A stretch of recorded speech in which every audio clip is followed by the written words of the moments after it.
Alright, so here are my notes on simplifying variable expressions. I have a couple learning targets for us after these notes. You should be able to combine like terms and use the distributive property to simplify expressions. Now again, there should be another review lesson, but it is important to know, so we are going to review some stuff. For example, you should know what an expression is. It is a math sentence written in symbols, just like an equation, except obviously it doesn't have an equal sign. Now, when I said I can combine like terms, what a term is it's the different parts of the math sentence that are separated by plus signs. And then like terms are these different parts of the math sentence that have the same variable or lack of variable. You guys have been combining like terms since the beginning of school. You guys have been adding things like 2 plus 2. 2 and 2 are like terms, or 2 and 3, or 2 and 4. But the things that are not like terms are things like 2 and 3x. Those are not like terms because they don't have the same variable or lack of variable. Obviously, other ones that are not like terms are like 3x and 2y, because obviously those have completely different variables. So make sure that you focus on this top one. Or another one that we're going to need for later on this year, like terms, is 3x and 5x squared are not like terms. You cannot combine them like we're going to today. Other things that you can combine, though, are things like 3x and 5x, or even negative 2y and 5y. It doesn't matter if one's positive and one's negative. You can put them together like we've been adding things all along. This lesson is to help us prepare for equations. That's what the rest of this chapter is going to be all about. And the first step to solving equations is to simplify. So what I'm going to do is I'm going to give you a big old long equation, like one of these expressions that you're going to see today, and you're going to have to use today's notes and today's skills to help simplify that equation. Make sense? Before we get into any of that, the thing that drives me the most nuts is this little thing right here. What does this top one mean? Hopefully you all said x plus 3. Is that the same thing as the bottom one, or does that bottom one mean something different? Well, obviously the bottom one means 3 times x. Now, is x plus 3 the same thing as 3 times x? Obviously not.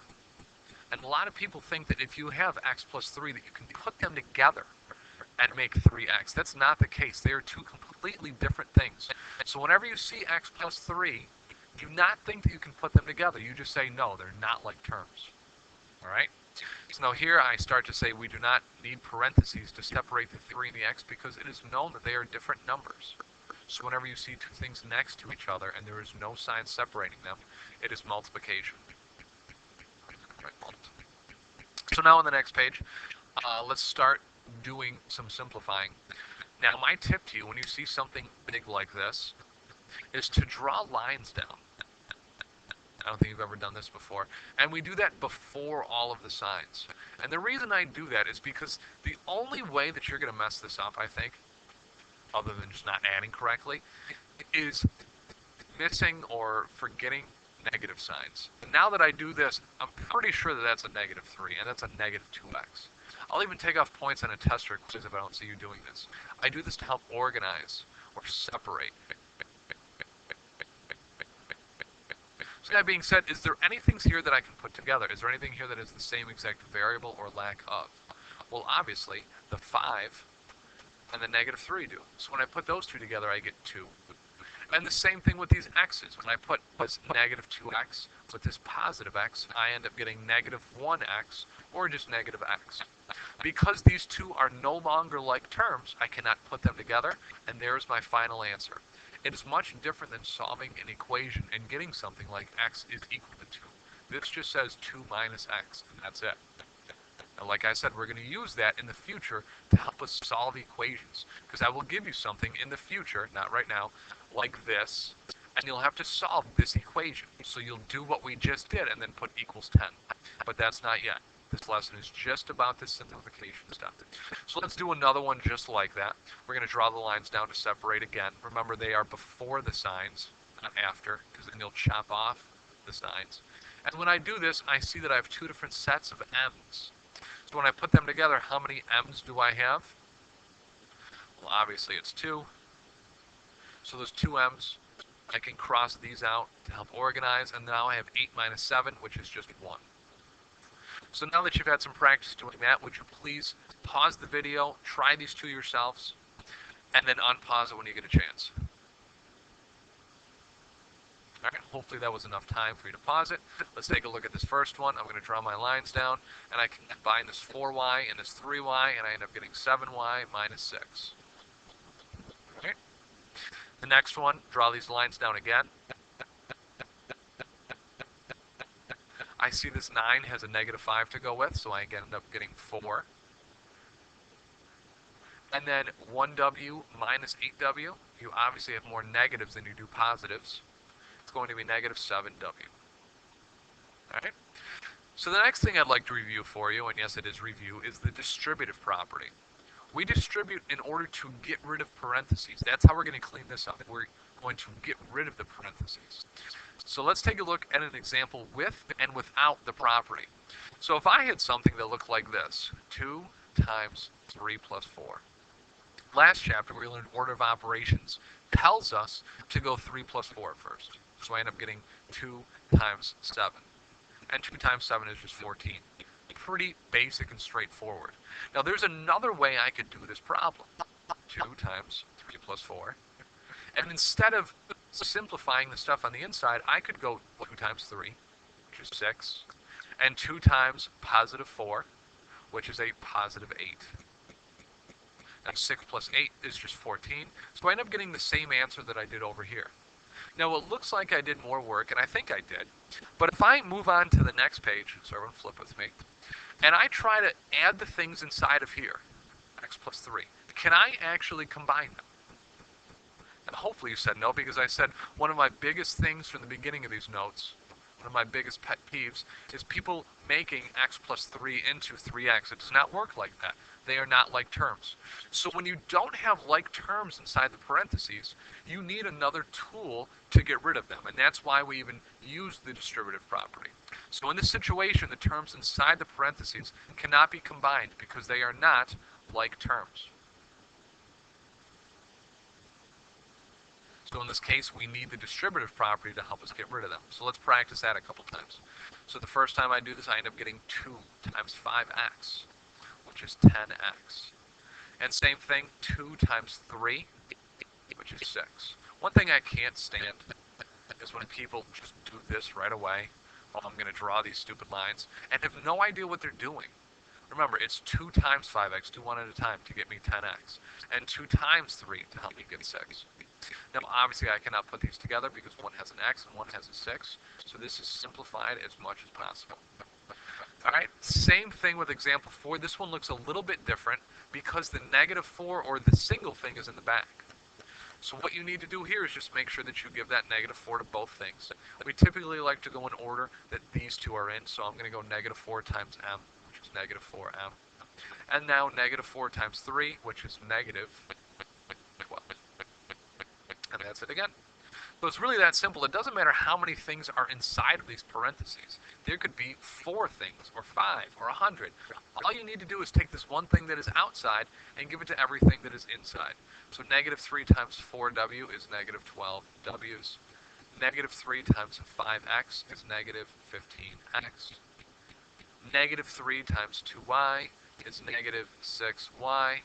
And negative 3 times z is negative 3z's. Obviously, every single one of these has a different letter, which means that they are not like terms, so I am done. All right, so one last time here, or actually I think I have one more after this even. I'd like you guys to pause this video, try these 2 questions on your own, and then unpause it when you think you're done. All right, so let's take a look at both of these. Number 7, even though the 4 is in the back, that's okay. I could cross it off and put it up front if that bothers me, but I don't really need to. I just need to go 4 times x, which is 4x, and 4 times 7, which is 28. That's it. That simple. Same thing over here. This one I could see you messing up with on the sign. If I go negative 3 times 4m, I get negative 12. And this is where I could see you messing up. Negative 3 times negative 7. Two negatives are happy to be together, remember? So I have a positive. 3 times 7 is 21. All right, one more page, guys. We're almost done. Now that we understand how to combine like terms and how to distribute, let's put them together into a problem that you'll see. You'll definitely see equations that look like this year, ones that say like equals 10 or something like that, and you'll have to simplify this. Now, the big thing that people mess up on is they start to draw those lines down right away, which I love you to do, but you cannot do that if there are parentheses. We always need to distribute first, because in our order of operations, multiplying comes before adding. So let's multiply first. So I have 3 times x, which is 3x, and 3 times 2, which is 6. And now I'm just going to drop all the rest of this stuff down because these are not in parentheses.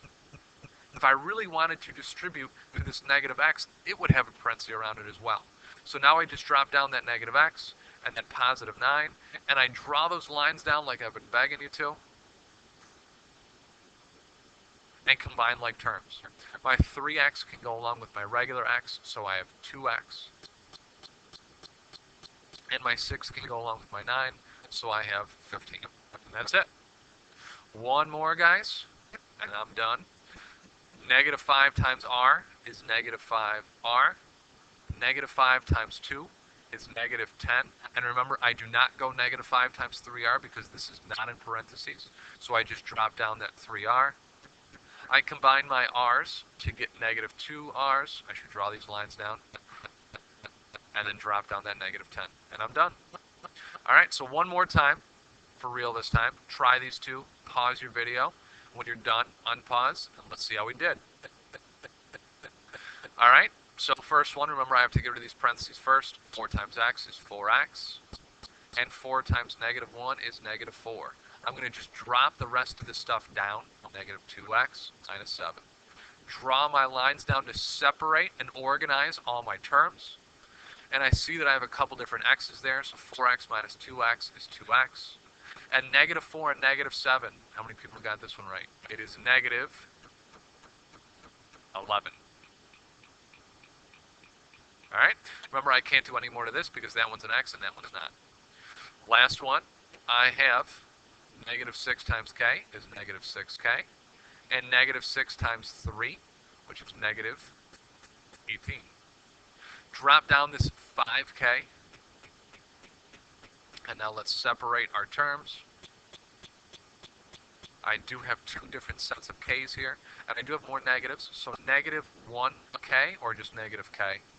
Either or is okay. And last but not least, minus 18. And we're done, guys. So let's take a look at some final thoughts. Like terms have the same variable or lack of variable. I think I forgot the of. Actually, I meant to make that one an of. To stay organized, I want you to draw lines down before the signs. Before. I can't spell before, apparently. You always distribute first.